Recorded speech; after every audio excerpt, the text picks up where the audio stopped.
Tutor ko kayo ngayon sa Elements Residences. This is our driveway. Yan. Our project is located at Shaw Boulevard. This is our lobby. Naka-tiles na yan. Naka-fully equipped na po lahat. And then, we have our sports speed elevator. Yan. Numbers ng unit, hallways.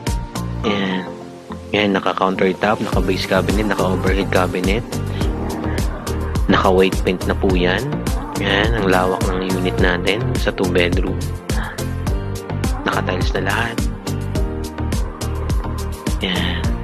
Pangganda, no? Nung nag-view kami dyan, ang ganda talaga, nakaka-amaze. Yan, sa mga 2-bedroom with balcony. Yan, this is our master's bedroom. Ang ganda, ang lawak, no?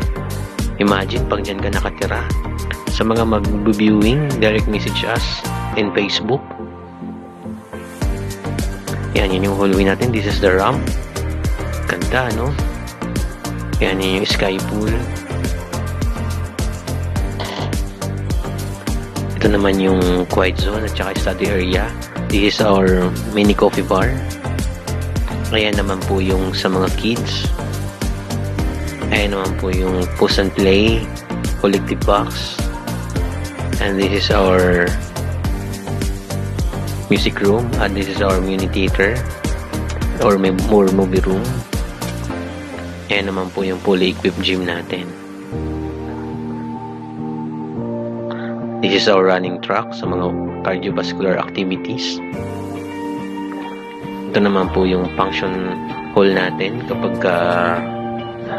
mga malalakihang event. Ayun naman po yung basketball half court natin. Our project is Elements Residences.